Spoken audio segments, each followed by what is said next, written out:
Welcome to Pass the Test USCIS News, your trusted source for the latest immigration updates that matter to you. Okay, so today we're going to dive into a really fascinating and, frankly, pretty surprising shift happening inside the US government. I want you to imagine the agency that handles things like green cards and citizenship suddenly getting its own police force. I know it sounds like something out of a movie, but it is a real change happening right now. So yeah, that's the big question, right? The very agency whose job is to welcome new Americans is now actively recruiting and training armed special agents. You gotta wonder, how did we get to this point? And what does this even mean for the immigration system as a whole? And there it is, the heart of the story. According to the government's own announcements, U.S. Citizenship and Immigration Services, you'll hear it called USCIS, is officially giving itself law enforcement powers. And look, this isn't just some minor tweak to the rules. We're talking about a fundamental change in what this agency does. To really get why this is such a bombshell, we've got to back up a little bit. We need to get a clear picture of what USCIS has always been. Who are they and what's their normal day-to-day? Here's the textbook definition for you. USCIS is the part of the Department of Homeland Security that handles all the paperwork, the interviews, basically the entire administrative side of things for people legally coming to the US. You can kind of think of them as the front door to the legal immigration system. Now, here's the key thing to understand about all this. Every single one of these duties is administrative. It's about looking at documents, talking to people, and making decisions based on the law. Historically, if they suspected something was really off, like serious fraud, their job wasn't to go investigate. Nope. Their job was to pass that case over to another agency to handle. Which brings us to the million-dollar question. Why this huge change, and why now? Well, the agency has a very specific story they're telling, framing this as a kind of necessary evolution for them. So the official line is all about one thing, cracking down on fraud.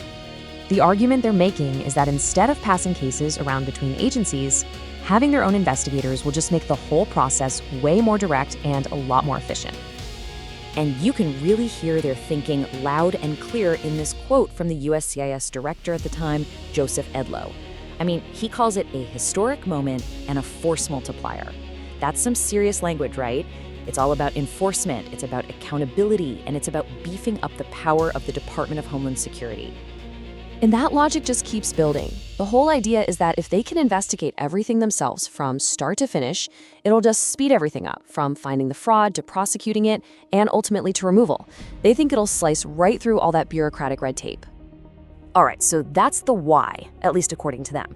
But what does police power actually look like in the real world for this agency? What new authorities will these agents actually have? And whoa, this really spells it out. We're talking about USCIS special agents being allowed to carry guns, make arrests, and execute search warrants. I mean, this is a whole different ballgame from their old job of stamping paperwork and conducting interviews.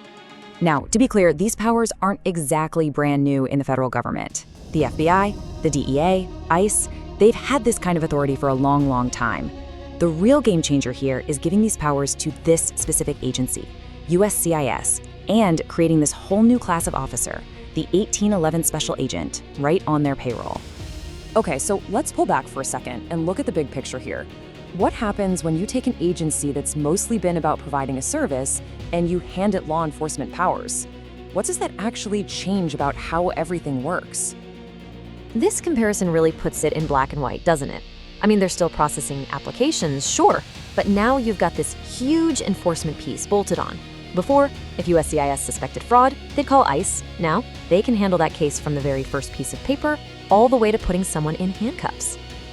And you better believe this sends ripples across the whole system.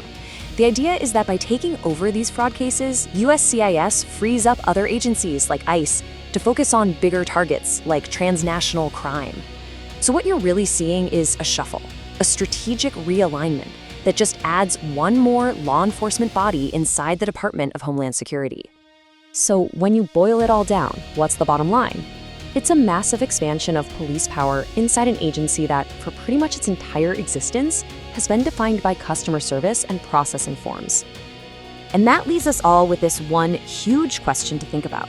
What does it really mean for the millions of people applying for visas, for green cards, for citizenship, when the person reviewing their file might also be part of an organization that can carry a gun and make an arrest?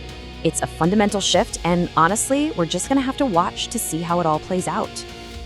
Pass the Test USCIS News, your trusted source for the latest immigration updates that matter to you.